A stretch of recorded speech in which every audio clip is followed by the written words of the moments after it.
I feel that uncertainty is the germinating seed of innovation and a life which is more colorful and vibrant. And it connects you to the larger purpose of your life.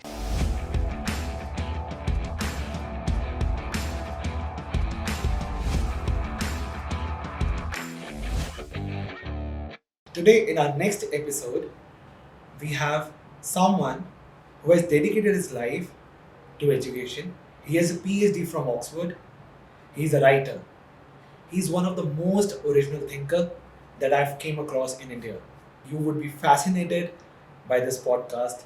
Let's explore the journey of Ashish Jaiswal. Hi Ashish, how are Hi, you? hi Ashmeet. How is life these days? Life is good. How about you? It's good. It's going good. So I was wondering on your Twitter account on the bio it says that bare feet walk and soul of a tree. Yeah. And would you like to talk about that? Yeah, sure. So yes, I mean, when we are creating our Twitter or social media handles, we have to write something. So I don't know how seriously we can take that, but yeah, uh, I can share why I wrote that. Bare feet walks because I really love to walk, and it's part of my post Oxford journey that I when I left Oxford, I came back to India and. I thought that maybe I haven't learned enough, and so that idea of unlearning what could be unlearned and what new things can be learned. That journey took me to in close vicinity of nature, and started spending a lot of time in rural India, and when you start walking a lot, and the best of the worlds can be seen when you're on your feet. And so when you start walking, it was a natural progression, I guess, that I started loving walking bare feet. So probably it there's some kind of connection. I had no idea what is grounding and how it helps you, but yeah, I mean, I started loving it. It helped me to connect with the nature. So that's one. And soul of a tree, again, because when you I mean, I have this little incidents which I have mentioned in my book, Visionary, in the last chapter, where I mentioned about Wangari Maathai, and I was fortunate to, I mean, get in touch with her.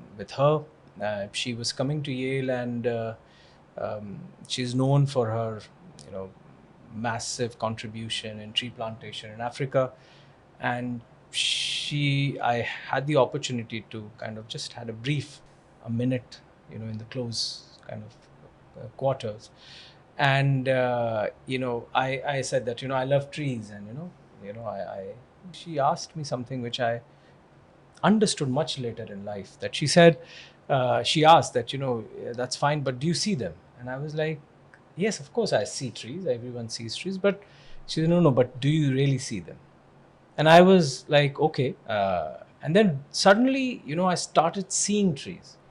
I was interested in which type is this, which variety is this, which species is this, and uh, you know and then when you start interacting with trees, it's a very different world. So soul of a tree, since then, I mean, as I mentioned in the book, that that day I found myself that I also got planted by her, as a metaphor. So I love both of these things which I've tried to mention. I mean, it's hard, although, to sum up your bio, but yeah, bare feet walking and soul of a tree.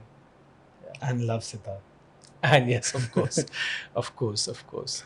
I that again is um, and I was fortunate to sort of meet Anushka Shankar, and so I've again mentioned Anushka Shankar in Fluid, I guess, that it's amazing that whenever I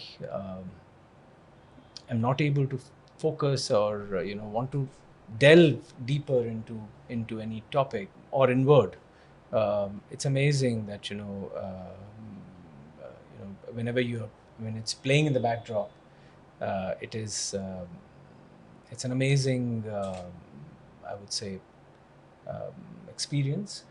And it would be blasphemous to say this, but I somehow would like Anushka's music or Anushka's pieces more than I mean, it would be very odd to say this, but her father obviously is a living, is a legend, and living through his music and creation. But when I hear Anushka's work, I am quite moved by it, because maybe it's I don't know. There's some fusion. There's current times, and there's more vibrancy to it. So yeah, sitar. How can we link a sitar to our real life? What's the relevance of a sitar in our life?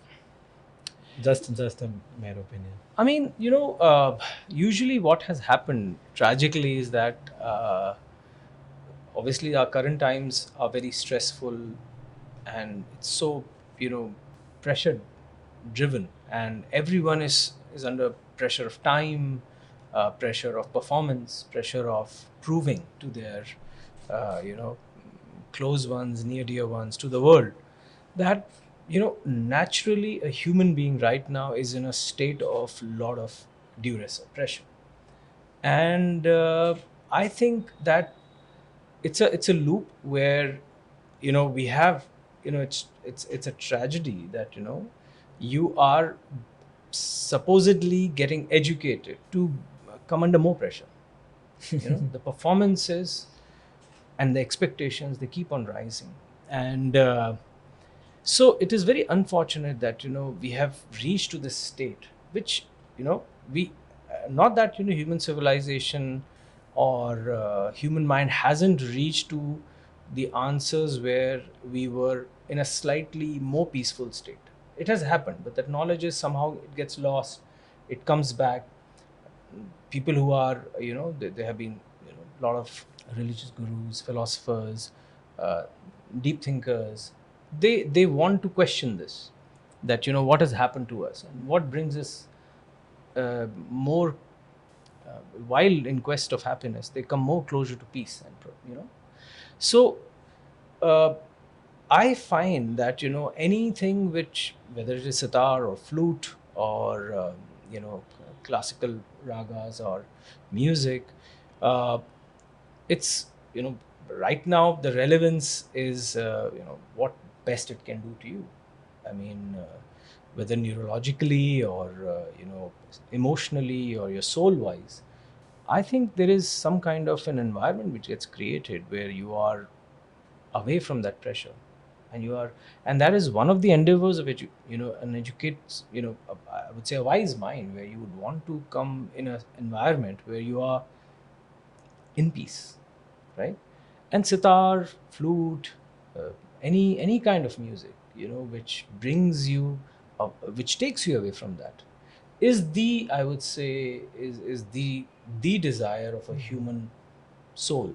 And and I think that is very important. So I'm not sure, like, obviously it can invoke originality, inventive ideas, like as in fluid, I uh, mentioned about Steve Jobs getting inspired while he was creating the code in his garage, and head shaven and listening to South Indian classical music. It was that's what inspired him. So it's what inspires you, where you get into that zone. And I guess perhaps that's what sitar did to me. And I guess to each his own. And but yes, getting away from that pressure zone, anything which takes you, whether it's trees, whether it's the musical instruments, whether your own walks. Yeah. What was that moment when you thought that I would be an author? um, so I'm still uncomfortable calling myself an author, to be very honest. And it's, I mean, I feel that people take this too seriously and they start saying that I'm an author.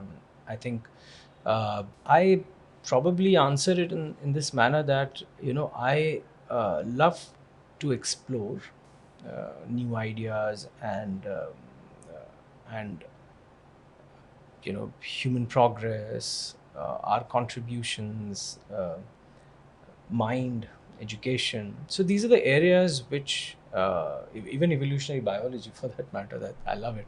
The way I answer this question is that I love to explore, and the medium to translate those ideas into writing. And of course, I'm not sort of belittling writing by saying that it's just a function of what you think.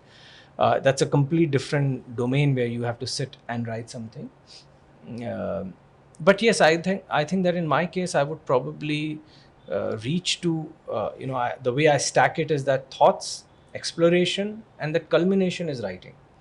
So I mean, I don't know. Like I mean, people do have stories like that. I used to write when I was a child, or a 5-year old, or 6-year old. Not that.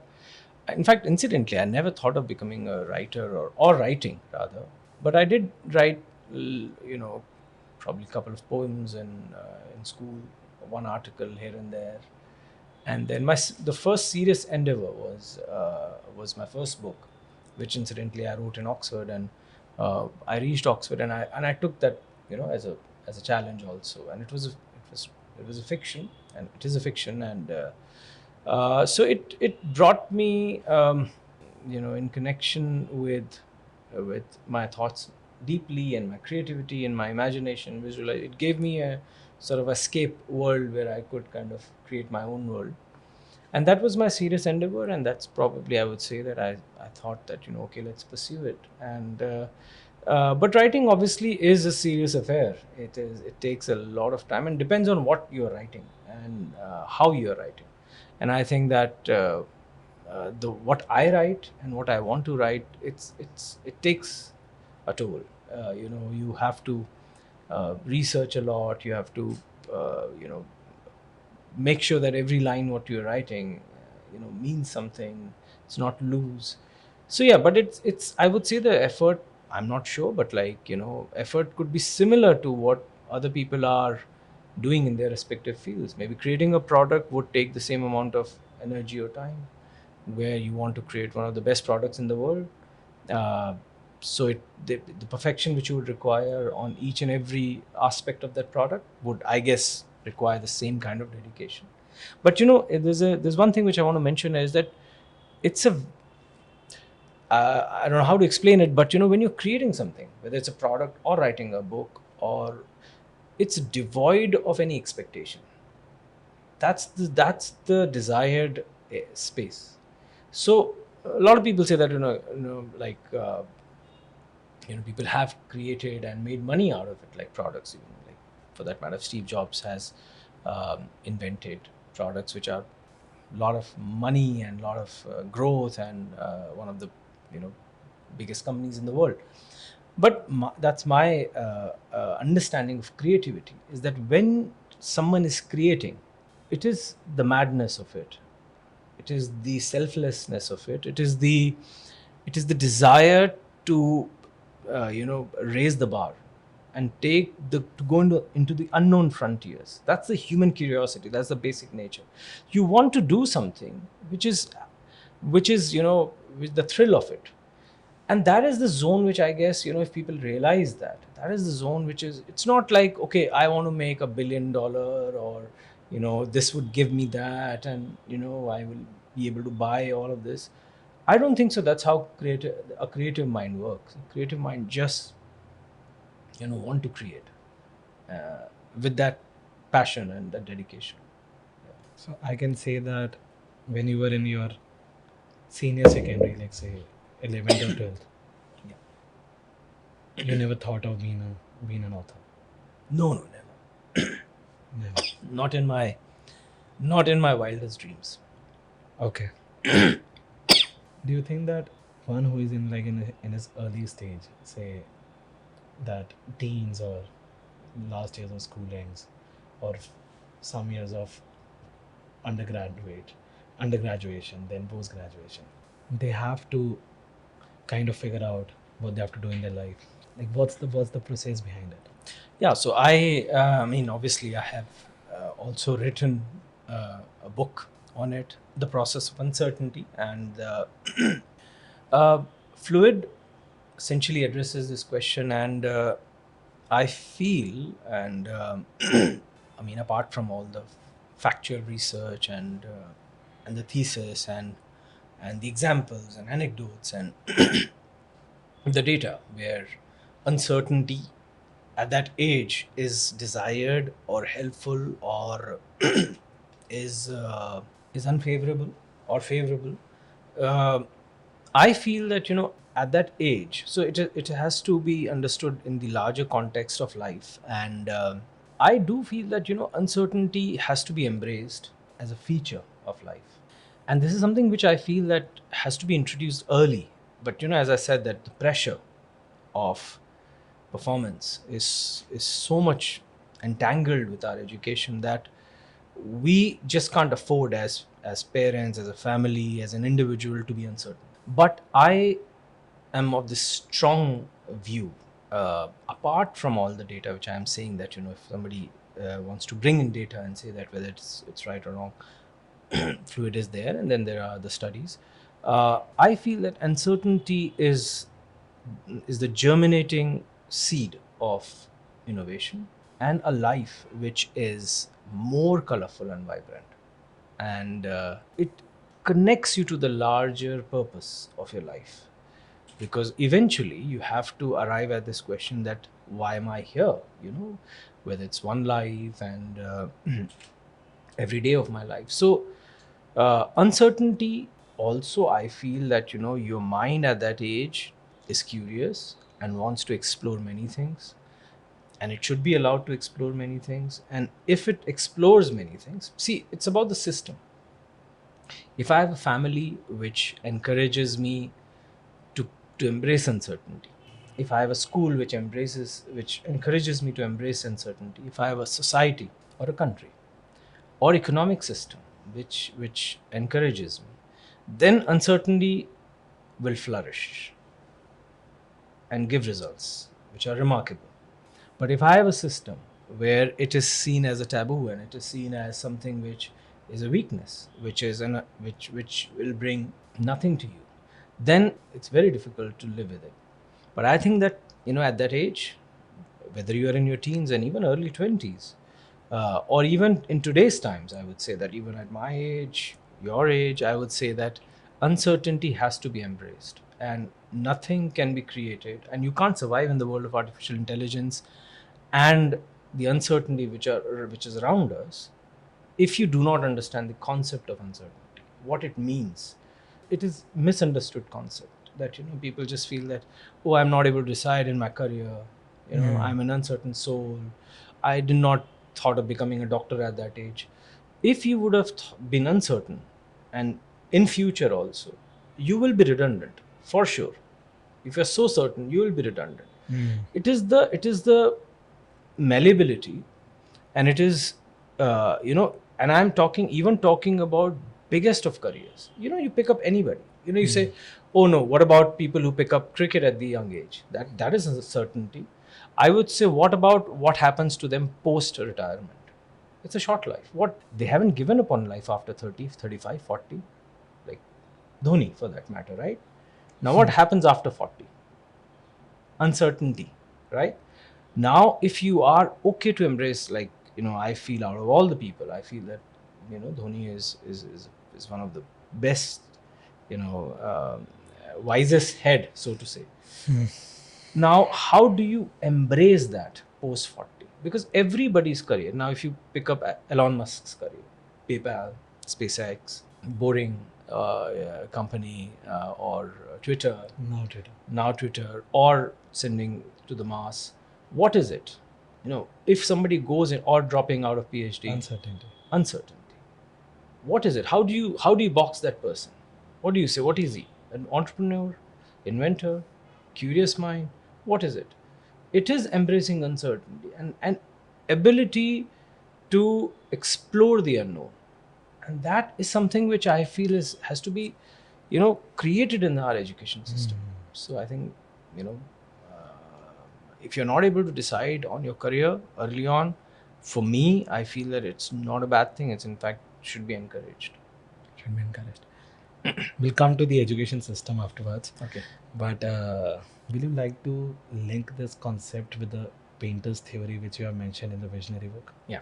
Visionary I can. thinking. Yeah, I can. Yeah, sure. So Sure. let us go a Sure. little bit Sure. behind the painter's You know, I theory. have read a lot of reviews about on visionary thinking, and sometimes I feel that, you know, maybe the concept is not so well defined in the reviews of sketcher and painter. Okay. So I will take this opportunity for you know, to briefly sort of address that. So I say that, you know, visionary thinking, I have tried to explain it through the concept of that, you know, life is a canvas. There are two kinds of minds. One is a painter mindset, one is a sketcher's mindset, and one is a mindset which paints and sketches. So largely our education system and our families and, you know, the way our stereotypical societies are sometimes, we have kind of set the entire canvas. You know, it's already painted. This is my career. You'll become a doctor or engineer or this and that. Marriage, 2 kids, life, a house here and there, Definitely. and then dead. Now you've already painted this. Relatable. And the moment you've painted it in conditioning form, your life is can't be changed, because paint cannot be changed, right? And it's there, it is set in. And people then pursue and chase these ideas about life or these illusions of life. Then there are sketches, you know, sketches. And then I've given example of Walt Disney, that, you know, while explaining the how sketchers think. So sketchers, and in this theory, that you know, that they work with pencil rather than paintbrush, and they keep on exploring life and refining that piece of canvas. They live to refine that idea that I'm not sure whether I'll get married or not. I'm not sure whether I'll be, you know, in movies or not. I'm not sure whether I will in context of Disney or anyone, that you're not sure of, you know. I'm not sure whether I'll have a house in the mountains or a house near beach, or you know, even on your personal level. You know, forget about the larger visionary ideas. Even in my own life as a commoner, how do I practice that, right? So sketcher mindset is where you work with pencil. You're so malleable. You have a eraser, you have a pencil, canvas of life. Now I go on explaining that, you know, when you are sketching, you know, sometimes you get this, usually, you know, sometimes if you're purely sketcher, you have half unfinished dreams you may not accomplish, because, you know, your life is mostly uncertain, you know, sketches. I will pursue this and not. So painting your canvas is required. Obviously, you need to pursue an idea to the last extent, but do not kind of, like, if I can explain it in the context of education, right? Now, how IITs were 20 years back and how IITs are right now. Now imagine, you know, as happens with fashion, that, you know, fashion germinates somewhere in Milan, and, you know, it comes few months later, London few months later, Mumbai few months later. By the time it reaches a village, you know, it would be probably several years, and the fashion has already changed, right? So if you're seeing someone with a torn jeans in a village, Yeah. you'll say, oh yeah, this fashion was, you know, long back. Now same happens with education. Like, you have seen the stories of IITians going, you know, with you know, a massive pay package and ruling the world and everything 20 years back. So your child is like in nursery right now. The entire India decides that, okay, this is one career my child should pursue, but the child is going to be in that institute 15 years later or 20 years later, right? Now fashion has already changed, but everyone decides to be an IITian, right? So that funneling of our youth in that direction, right? So that is something which you've already painted in your life, that, you know, this child has to become this. Then mushrooming of coaching centers, everybody is pursuing that. Nothing else is being pursued, nothing else is being read, nothing else is being learned. Now imagine that funnel when it reaches there. You have reached with that mindset to those institutes. Whether that is redundant right now or not, how do you understand that mind is going to rule the world, in terms of his inventive approach, or curious approach, or bringing solutions to the world. If you've already painted, if you've created a conditioned mind which doesn't want to waver, right? So I think that um, painting is important, but only when you have a sketch approach with you. So life is a canvas. You have some things which are painted, but you keep on exploring it through a pencil in your mind, visualizing it. Probably this is how my life is going to shape up, and experiment a little bit, come back and paint something. So it's a combination. Got it. Do you think that a, a person can be said a visionary if he doesn't make that amount of success? That is given as a, say, tag to a visionary. Yeah. So firstly, you'll be surprised, and I think that this is the most abused or used word in when it comes to explaining success or defining success or leadership in corporate or politics, right?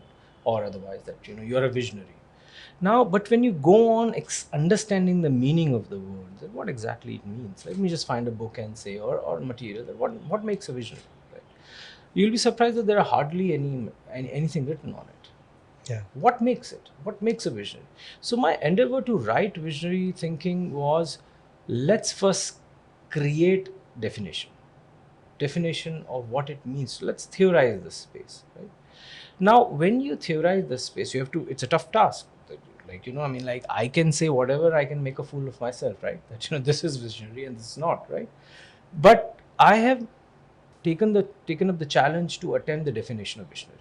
Now, the moment you start putting the elements of a definition together, then comes the question: now, who's a visionary? Someone who has made a billion, someone who has, brought cure to the world, like penicillin discoverer, or painter of Mona Lisa, or someone who is ruling, a country for a long time. Who is a visionary, right? Who is a visionary? So I have kind of tried to demystify this space, and rather than creating sort of a very fixed definition, I have tried to brought forward the questions which trouble a normal person, right?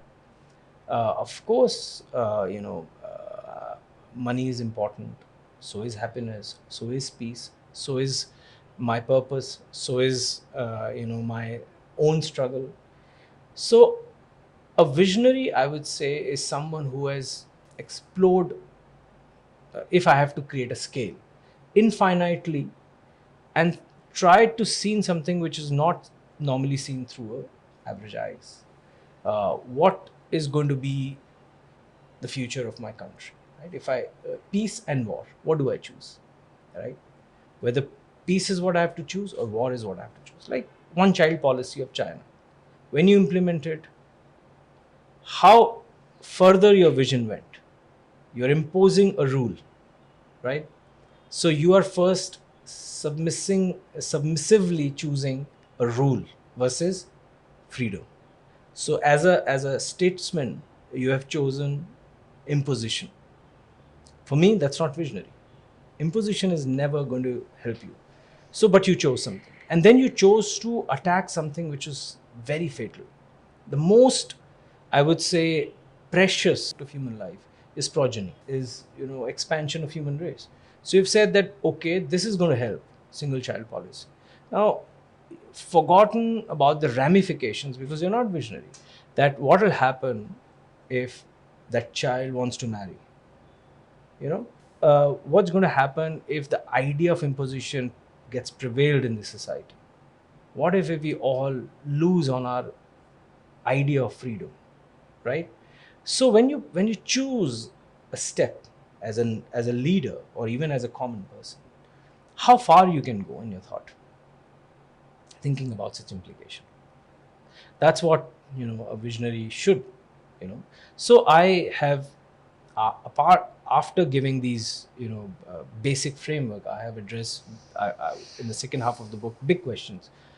Money, happiness, um, enlightenment, and then philosophy in the end. So when I'm answering these questions, it's very difficult for me because you can't be patronizing, you can't be on a higher pedestal, you can't be saying that I know. I mean, of course I don't know. I mean, it's not that I have answers. I've just put the context in front of that. This is what if you are looking at someone as a visionary, uh, this is perhaps what you should look at. And even like in our own career settings, like I have not given that example perhaps, or maybe I have given the example of Richie Bano, that he was the pioneer when he retired and took up commentary, and he pushed the boundary and became an iconic figure in commentary. That is visionary, right? That is visionary. Now what happens, it has become a cliche. You retire, you pick up the mic, you pick up commentary. Richie Beno took a course, you know. Right now, whether you're taking up a course, what is your language, what is not. So you have not crafted a career, which is what a sports cricketer can do, you know. And I'm fascinated when I read stories about that Dhoni's thinking of acting, Dhoni's thinking of starting a film company, because that is something where you are exploring the unknown, right? And when you're uncertainty and unknown, you're not like, okay, I'll pick, I'll just do whatever everyone is doing, because obviously then there are 500 commentators right now. That's not being visionary. So that is something which applies to your career and to the nation and to the civilization. What's the mindset behind being fluid? What's the so okay? I mean, if I can answer it in slightly divergent way, I feel that education for me is about is not about content as much as the container. So I mean, this is perhaps my analogy that there is content, maths, physics, chemistry, and then there is a container, which is our mind. Now, for me, education is about the container. Content is okay. Our entire education journey up to now is about the content, not the container, right? Now, this we have reached to times where it is about container and not the content. The more you will enter into the stage of AI, it will keep on becoming about the container, because content will be produced, will be generated by the machines. You name it: architectural floor plans, art, even books, write-ups, cures. Now, container is not addressed so much in the educational journey. Now, how do you address container? The moment you address container, you start thinking of different tool of education. You stop rote learning or parroting, or just vomiting what you have learned, right? You start thinking about. So I have, I call them frameworks, if I can explain it properly. That if the desired educational reform or journey or approach to education is making a child or an adult learn about frameworks, because frameworks will directly impact your container, which is your mind. Now, what is a framework? Fluid thinking is a framework. Visionary thinking is a framework. Understanding about anything which enhances curiosity of the mind is a framework. So framework based education. So fluid. So before explaining what is fluid thinking or what's a mindset of fluid thinking, I wanted to explain this, that container and the content. So when in today's time, if you start seeing the world or your learning in these two lenses, that how am I like in a day, when you say that I've spent 5 minutes for my shoulders or biceps or triceps and all, if you same analogy, if you put how much effort I have made in the direction of content and container, right? So container, the moment you realize, oh, I have not done enough for my container, whether it's meditation, whether it is listening to sitar, or whether it is understanding the framework or learning frameworks, I will be spending more and more time on perfecting the container than the content. So fluid thinking mindset will arrive only if the educational journey is framework based. The more we are framework based, uh, which obviously will give you the idea of embracing uncertainty, removing the devil of failures, exams, marks. What it means, it will mean nothing 5 years down the line. What schools you went to will mean nothing. What university you go to will mean nothing 10 years down the line. Schools will not exist. You know, now when I gave you the analogy of fashion, so I went to the mountains. You go to the Himachal, you go to Uttarakhand, you'll see private universities are mushroomed up. 20 courses, 40 courses, BBA, BCA, BCom, BA, LLB, this. Fashion has reached late. These are exploitative forces which are giving the youth a degree which is no meaning. You're taking money from that parent because you're, it's a paradox that you tell the child, oh, you have to learn, be educated. So you're psyching the parent.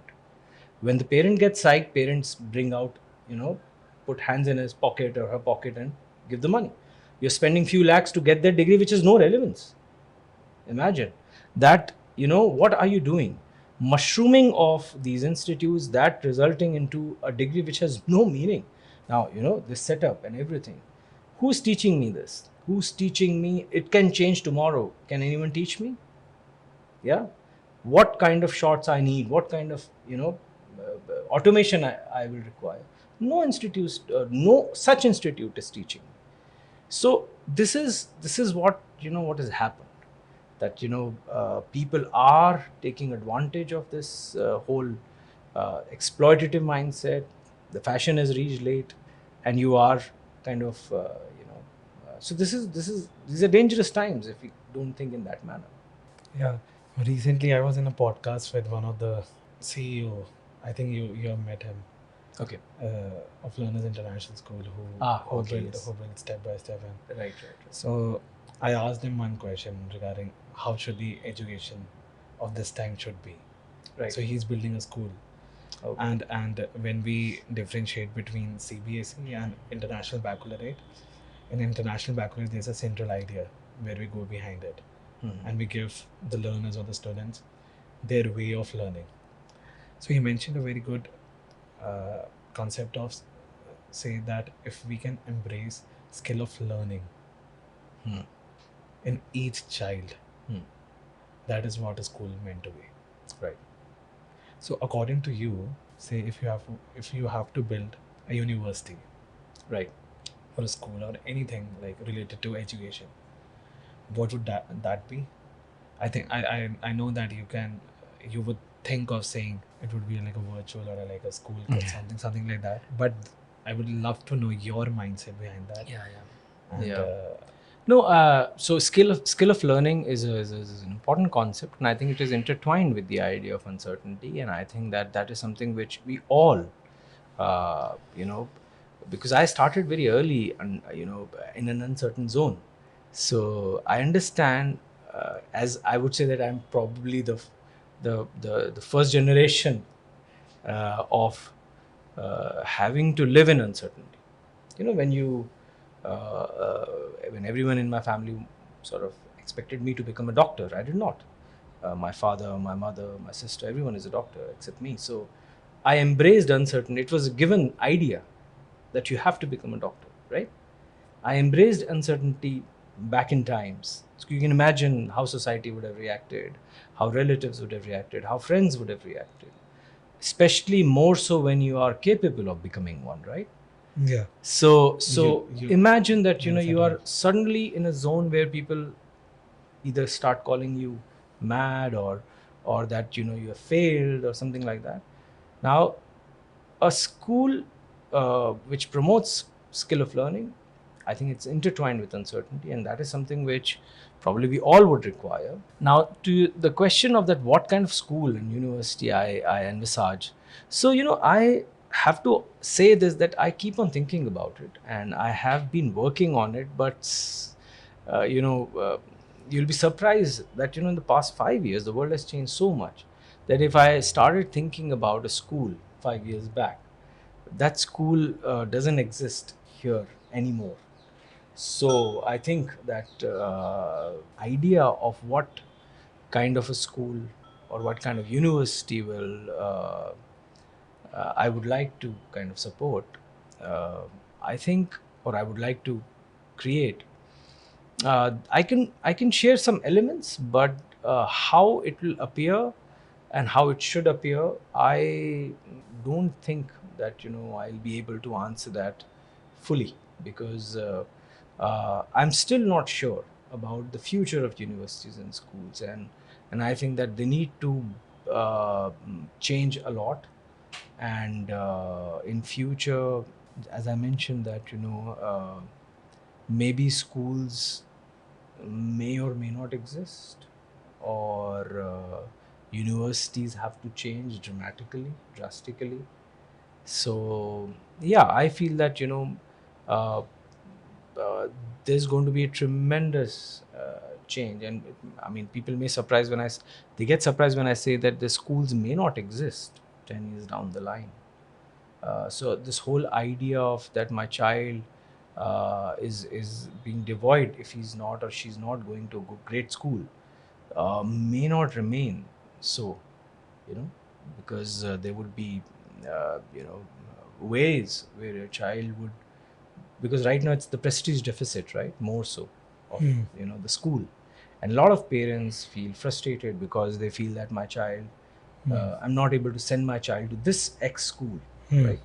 Now, what I'm saying, I'm reassuring. I mean, that's what I feel. That 10 years down the line, that prestige deficit associated, which plagues a parent, will not be there, because if you, I mean, there are examples where Google, or in some sort of areas where they do not look at the degree and look at your skill. In the same manner, it takes time. 10 years down the line, the idea of I went to this school and that school led me to this network, and that led me to this job, and this led me to this university, this is going to get dismantled. So, according to this, I think, are you a little bit inclined towards homeschooling? No, not at all, in fact. Not at all. I have to address this, and I want to, I mean, great you asked this question, because that I, Because if school yes, doesn't yes, exist, yes, then yeah. No, no, no. So, I am, surprisingly, I am right now averse, and perhaps that's my learning, and I can be wrong here, but I am not in favor of homeschooling. See, the idea of your child interacting with the other children in a setting which is not unnatural, where you see, because obviously the world is not homeschooled, right? You have to understand that, like this, if you see these COVID times, children were at home, and you can ask parents, and what kind of pressure and frustration, and what happened to that child. The children have gone long back in terms of their learning goals. And when it comes to homeschooling, the idea of homeschooling, you are building it on a lot of assumptions. What is the what is the child's capabilities? You yourself are a teacher. How great a teacher you are, you're devoiding that child of many great teachers. See, schools, we look, educationists tend to look at schools with evil eyes, and they skeptical eyes, and we feel that schools is an evil place. But you have to understand that they're great teachers. Teaching itself is a thankless job. And no matter how demonize this world of trolling and memes and this and that, teaching is one of the most crucial jobs, one of the most crucial roles. And a great teacher, if you find a great teacher, it can transform your life. It can transform your life, and it can change the trajectory of your life. So when one goes to school, look at the pay scale of teachers, meager pay scales they are working on. And your child, when gets sent to the school and interact with the peers, the fear could be that their learning is being sacrificed, or there'll be a different kind of peer pressure. And there are various school of thoughts which push the idea of homeschooling or encourage the idea of homeschooling. You could come from the sense of that the world is a bad place, or you could come from the sense of that my child is not going to be this capitalistic beast feeding soul, or there could be n number of reasons. But I feel that a child's or anybody's cognitive development requires you to interact with the society of your age group, more so of the age group above, age group below, teachers, and a setup. So I'm not in favor of homeschooling at all. How much does a materialistic thing affect you? Me? Yeah. Oh, it affects me. I mean, like, as much as it would affect perhaps anyone else. So I now is the time to answer, like, honestly also, because obviously when you are saying something, you want to be in a zone where you can say it doesn't affect me, or it doesn't mean anything. See, so let me answer this in a slightly broader context, with a very small example. Imagine if we are in a society where no rules are broken, where my freedom is held upright, where I don't have to worry about my hunger, and I'm 100% sure that justice will be served. Imagine if this is the scenario, right? Nobody's going to come and exploit me, convert me into, some, or, put me in a submissive situation, and my hunger is going to be satisfied. Imagine that. Your aspirations for, that kind of materialism, where you're just hoarding, will go down. At least mine will go down. That, where I am not worried much about that. Okay, fine, I'm going out in the society, nobody can do injustice to me. I'm happy, and I'm, in a slightly exploratory zone, like a hippie or a monk, or stuff like that. It may not affect me. But sadly, we are not in that kind of society. Right? We are not in a society where I'm not sure about whether, my rights will be safeguarded, or even if I have to, you know bring anything on the table, may it be a great book, or may it be, a great piece of literature or art, I need to be privileged, I need to have resources. A lot of things are sort of hidden in the garb of this philosophical or glorifying poverty. I'm not saying that. I am saying that we need a correction on the systemic level, where the general idea of material, like, I'm not interested in those uh, you know um, blatant idea of materialism, where you are just, it doesn't make sense. I'm not, but I am also not the type where I can sacrifice everything, and would want to tell this to a child, because I don't want to tell anything which is wrong. I don't want to tell a child that, do not pursue your own capabilities, and what I say. So I have been working on this very question and idea of what it should be, where you are not curbing the aspiration of a child, go and reach the stars, but at the same time, what are you doing with that? Imagine if a child pursues and becomes a billionaire. What are you doing with that billionaire? One, how are you pursuing to become that billionaire? These two questions, if you are answering it properly, then I think 90% of the problem is solved in your head. 10% will remain, because human life is very exploitative. So if you go deeper and deeper, I am not sure whether you'll be able to answer the 10% aspect of it. But if you are saying that whatever I will earn will be through whatever possible means, and what will happen if I, let's say, become a billionaire. So I'm not in favor of curbing aspirations, but I am absolutely sure of that these two questions should be uncompromisably be answered. That there can't be any exploitative, you know, play in these questions. But you can't ask a child or an adult or anyone to say that serve poverty or drop your aspirations. You can pursue them to whatever extent, But then there are outliers in that. There are people who will give up on everything and serve society, serve humanity. Yeah. And but even in that, if you see their uh, weight of aspiration or their weight of understanding is much, much higher. That they are beyond certain idea of existence.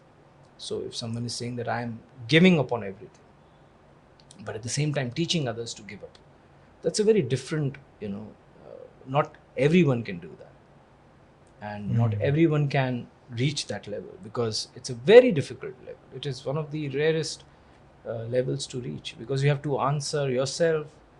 Even imagine if you're like, a lot of people criticize Gandhi for not doing anything for his children, right? They say that that was not a right way. I mean, I can say that where he was serving society, but at the same time imagine that he could not or did not pursue that route where even a normal parent, average parent today will pursue, that I'm going to send my child to the best school, I'm going to send my child to the best university. So that is something which is a very different aspect of life. And for me, I mean, it matters to the extent that it gives me resources to build. And then I'm not mm, saying that I can what I do with my money, I'm not going to make any claims about it, but let's see. Uh, what was the idea behind writing this book, How to Reform a Business School? Yeah. Okay. So my PhD and my thesis uh, within educational, sort of higher education sphere, was how. So I was particularly interested in the idea of business schools, and one of the things which I have, I mean, that's my label, or so to say, quote. I call it MBification of education. Okay. So I put uh, my entire understanding of what has happened to higher education is MBification of education. So what does it mean, MBification of education? MBification of education means that whatever is the pursuit of an MBA, in terms of degree I'm talking about, in terms of the disciplines talking about, most of the disciplines are kind of changing in that direction, whether even they are liberal or whether they were most now they have taken the color and shape of what an MBA degree might look like, which is dangerous for me.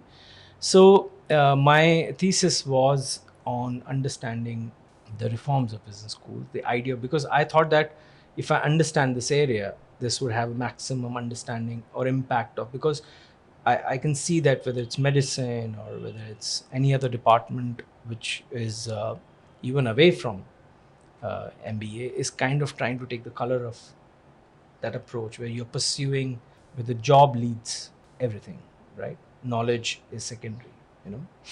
So, how to reform business school is essentially my work, my thesis, and where I was interested in understanding. So, obviously after that, MBA is dead, or MBA degree is dead, or the idea of how we pursue business schools or MBA is dead. Um, so I think uh, while I was doing my thesis, I went to Yale and looked at how Yale was bringing in. So I wanted to understand how, if one business school wants to change based on these criticisms that MBA is not a degree which is standing on its feet right now, what a business school will be doing to change itself. So again, as I mentioned, that the fashion reaches late. Right now, we do not understand whether MBA degree is relevant or not. Right? A lot of people are pursuing it. A lot of people pay a lot of money to do MBAs. Uh, so this book is the result of how, if at all, a business degree should change, or how Yale thought of changing a business degree, keeping that as the central case study, and then sort of creating the argument around it that how business schools should change. And this is, I'm talking about the top business schools of the world. Like Now imagine, Harvard, imagine, yeah, Harvard, Wharton, Yale, or even Oxford. Now imagine if what is happening at that strata where MBA degree is being sold to, let's say, Himachali. Look what relevance that degree has. Nothing. No value. but you're selling that degree to a child, right? The top business schools need to change. Imagine that degree, which, every nook and corner you see a college and selling degrees and, all that. So this book was, how a business school of that level should change. What are the two prominent things that you think that a business school should change? Wow. So I think that one of the main things which I feel is that MBA is some kind of a misnomer in terms of a degree, so to say. Uh, I'll tell you something which I feel that, uh, so what feeds into MBA in terms of the liberal understanding of education, where you are, understanding the various disciplines.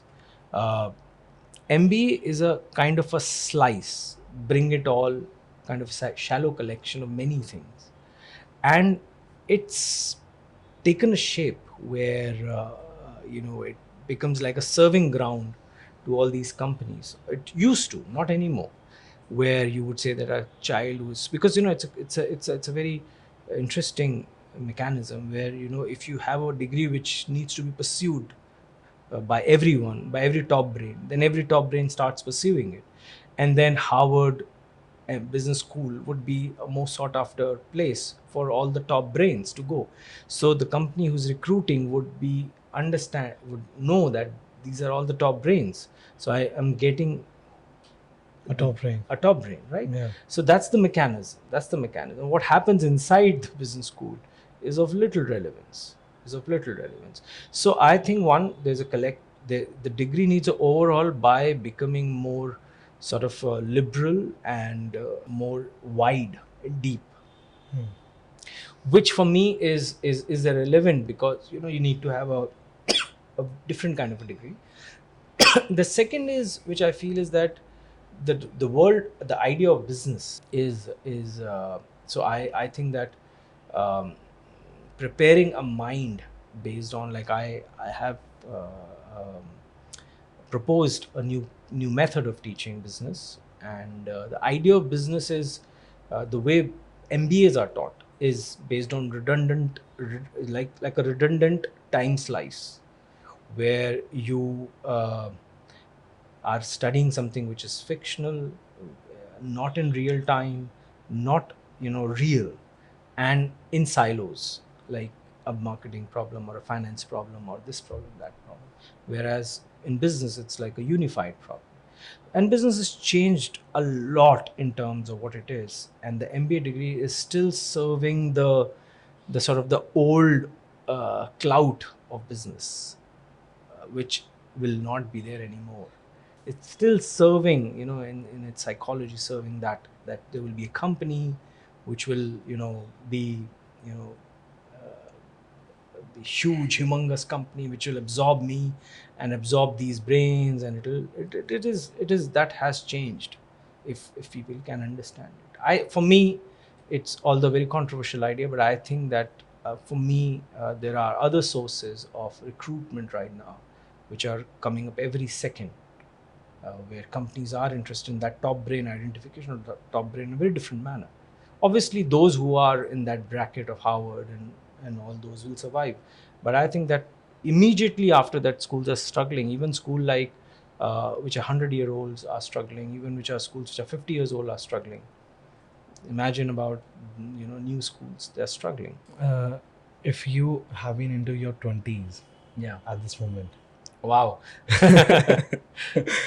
what would you have like decided your career trajectory to be? Not I'm not thinking of, say, 10 years down the line, just a baby step or a next If I was step. 20 right now, 20 or 25, like if you have to like go for a postgrad or undergrad.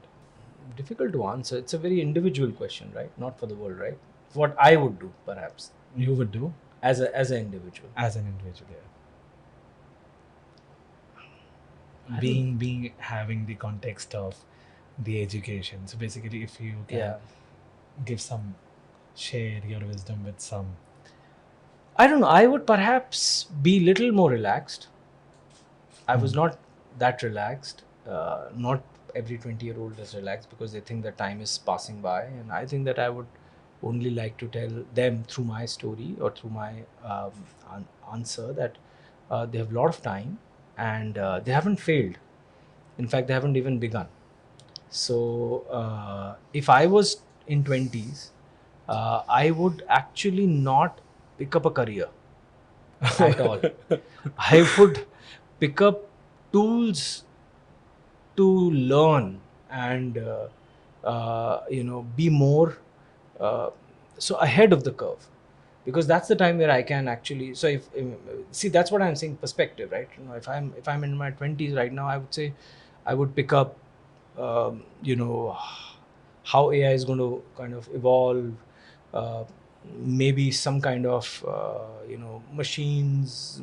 So I would be a lot more interested in uh, understanding the world of machines, understanding how what are the efforts going on in the directions of how we are tackling machines in terms of policies and laws and frameworks.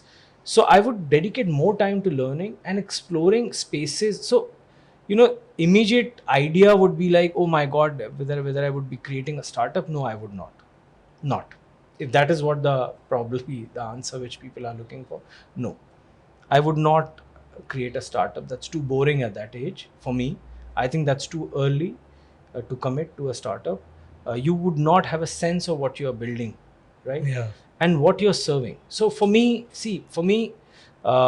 right now, in the hindsight and with the advantage of looking back, I can say that I would love if India uh, or Indian startups start becoming the uh, the examples to emulate by the world, and not the other way around. So imagine if somebody has a startup which you are not questioning, right? So because right now, if I have a startup which serves you food, sugary items, spoils your health, and I'm so happy making money by saying, satisfying my conscience without taking names, I'm saying that imagine if I'm serving food, and if I'm a platform where food gets served, what kind of food gets served, healthy, unhealthy, sugary, you know organic, not organic, artificial. And if I enhance this business, all my team is enhancing this business, and if I am saying that I've become a billionaire, and in the end I have to then think that what is the purpose of my life, what have I given to the world, what have I given?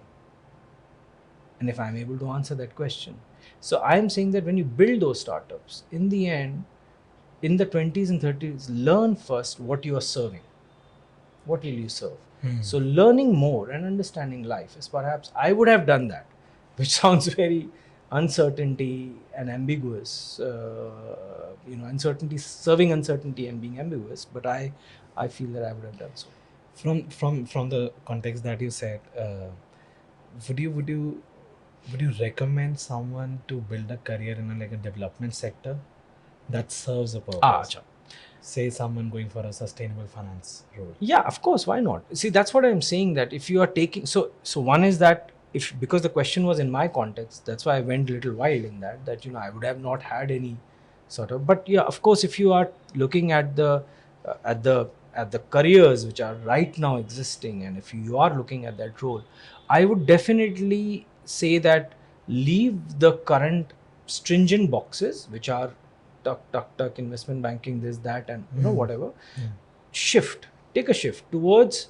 So if there is a train track which was 10 years back, foolproof and completely taking the trajectory, stop thinking that. Now, rather than going completely wild, think of something which is, as you rightly mentioned, sustainable financing, climate change, environmental scientists, uh, you know discoverers of these sustainable ideas, or serving the planet, or looking up at even the finance career, investing in companies which are serving that, so that you can loosen up that track and be in a space which is very inspiring and serving the planet and also satisfying you.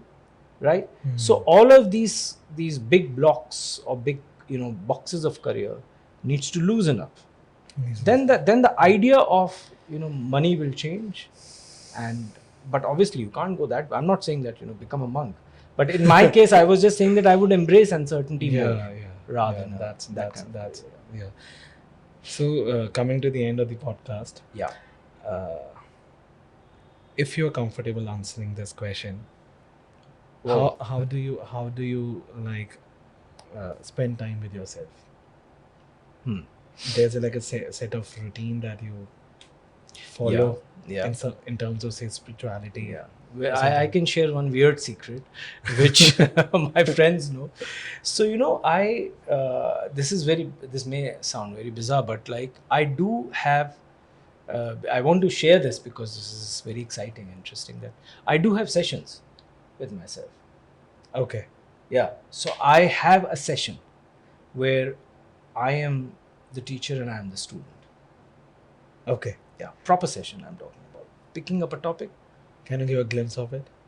Right now, like acting it. Yeah. For example, I'll like imagine if I'm walking and I'll say, all right, let's discuss the idea of whether I should, take up this project or not. Right. So I'll say, okay, now what are the advantages of this project?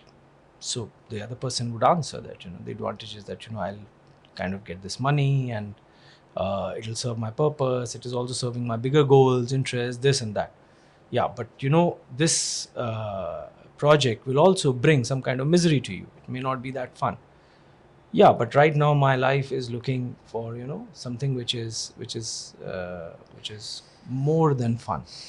So the session would go on in deliberation and cross answering and stuff like Got that. it.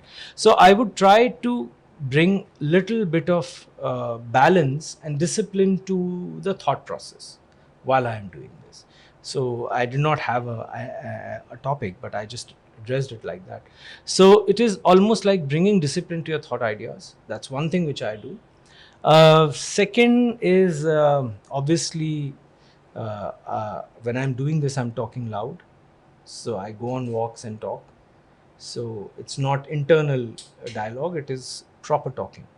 Proper talking. Proper talking. So when I'm doing this session, it is proper talking actually. Can we call it introspection? Yeah, of course. Manifestation, introspection, visualization, even my thoughts, when I'm cross-cutting them, it's a very sort of a learner's space. It's a very meditative space. It is not a judgment space. It's not that, oh shit, what I've done, or like, sorry, or what have I done kind of thing. But it's a space which is very open and very listener space, kind of a space. So I create I'm a big, I would say, proponent, or like, I'm in favor of creating a good space for yourself when you're talking to yourself, or even when you are with yourself. uh, be in a good space, like, learners wise, that, because otherwise you will be in a lot of pressure. So you give yourself that benefit of doubt. Okay, so you have any spiritual routine apart from this? Or you can say this is your spirituality. So I would say that, for me, spirituality is intertwined with your life, and I think that your life should be ideally a spiritual journey. So to have a spiritual routine, everything what you do should eventually spiritual. transform into be spiritual. Got it. And I think that whether you're writing, talking to anyone, helping anyone, or getting helped, why it should be different than your spiritual routine. Yeah. It should be Got it. part of your routine. And exploration of unknown and metaphysical and transcendental every minute, every time, with peace. That is the ideal scenario. But I think that by and large, that's how I would like to live. That, where there's no confusion to your mind that, this Yeah. is spiritual and this is not. It's I think it was great to have you, Ashish. And, Thank you, Ashmeet. it was really great. Thank you so much. You're most welcome, Ashmeet, and I wish you all the luck. And you have a safe journey. I think you're leaving for England, right? Very soon. Yeah. So have a safe journey, and a lot of luck to you. Thank you so much. Thank you. Please take care. anything which can help people to, that's what could be. Or and the second could be uh, visionary, because that second one is related to visionary. Uh, it's the way I see visionaries, or the way I see it's a Okay. visual of visionaries. I mean, let's see. Okay. We can, so two things. questions. Yeah. So, if I talk about education, Yeah. what would be an education idea Yeah. that you would give to your younger self? Right. So one thing which I can talk about, and which can help not only a learner but also each one of us, like when we're pursuing anything or a project. So I have divided the stages of approaching any problem which you arrive, even if you are like preparing, if you're making a rocket or something like that, or a project or a startup, into 4 stages. So, and there are various names of these stages. So the first stage is the stage of Diksha, what I call. So let's assume that if you are pursuing a startup, you want to open a company, and you want to, open one of the best companies in the world. Now, Diksha is a stage where you are in a learner's mindset. You're taking Diksha. You're not in the mindset of, oh, I'm already I know all, I'm a startup guy, I'm a financial guy, this and that. You drop all your learnings and come and adopt a learner's mindset, Diksha's mindset, where people are, you go and read books, learn from people, and expand that space as a learner, right? Drop all other mindsets. That's a Diksha space. Now, the second stage after Diksha comes Prayog. Now, Prayog is experiment. Once you have worked as a learner and arrived at few ideas, Prayog is the time when you experiment. Okay, let me try this, let me try that. Briefly, small wise, like this product, this cafe, opening a cafe, not cafe, where you're not too much committed to it. You are in an experimental mindset. So first Diksha, second is an experimental mindset, which is Prayog. Now, once you have tested 4-5 things, then comes the stage of sadhana. There's no more time for experiment left. Sadhana means when you are just dedicating yourself and building that product or a cafe or a project or an idea, right? Sadhana is sadhana mindset. You cannot experiment. You've already you can't say, yeah, I'm in the middle of creating a cafe, now I've dropped it. Once you've committed to it, you bring it to the closure. So sadhana is a very different mindset from Diksha, from Prayog. The fourth stage, which is again interesting stage, is Prasar. So imagine that you have done your Diksha, you have done your Prayog, you have done your sadhana. A lot of people are not capable of doing the Prasar, which is promotion. Right? So promotion is a different mindset where you're taking your work out. So some people are shy, some people do not understand it. Now, these are the 4 stages which you can put in education and the project. Now, it is interesting to understand this, that a lot of people may have all these 4 mindsets, but they are stronger in one or the other mindsets. Like for example, me, I might be stronger in Diksha and Sadhana, or maybe Prayog also, but strongest as in Sadhana. But if you see, a lot of people are experimenters. So they keep on experimenting. There's no Diksha, there's no Sadhana, there is no Prasar. A lot of people are only great in Prasar. Kuch nahi karna, there's nothing, no stuff, promote. Just promoting. There's no Diksha, there's no Prayog, there is no Sadhana, there is only promotion.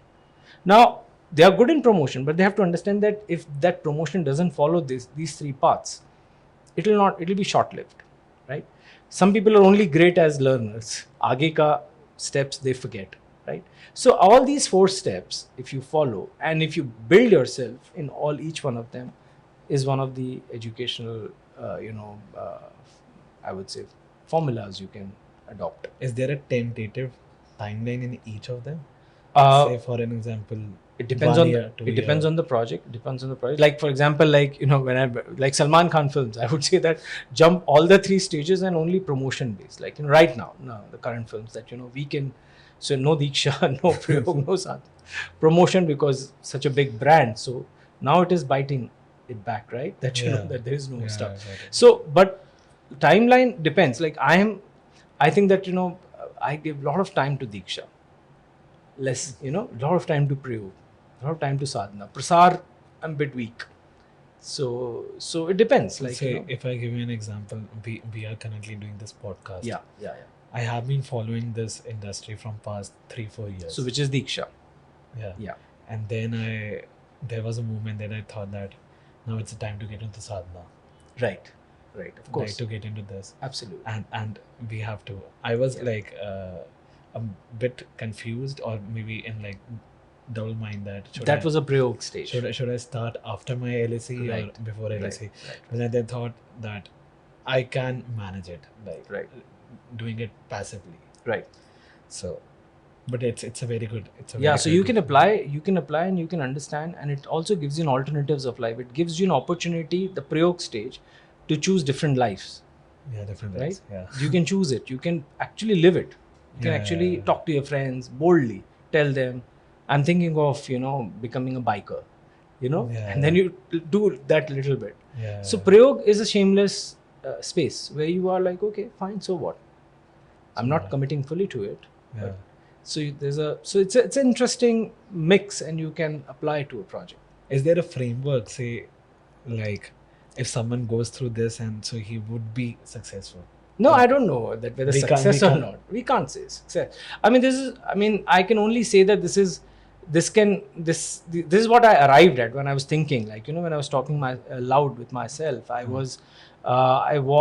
arrived at this framework that these are the 4 Okay. stages which I should follow Okay. before doing a project.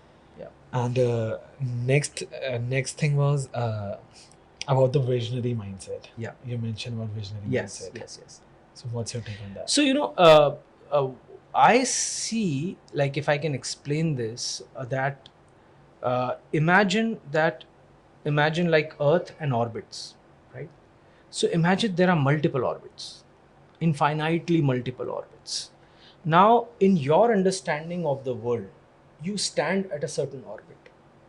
So your worldview is of that orbit. Your aspirations, your pains, your frustrations is because you're standing in that orbit. Now imagine if somebody is standing at a higher orbit, and higher orbit, and higher orbit, and higher orbit. Being visionary is to be at the highest orbit. Okay. Yeah, where you are at an orbit, and obviously it's a journey, right? It's like a journey. So I'll explain you that. Imagine if there's a F1 circuit race. There's a lap and you stop at the pit stop, right? You stop, change the tires, do everything, then embrace, reflect, go back to the race again.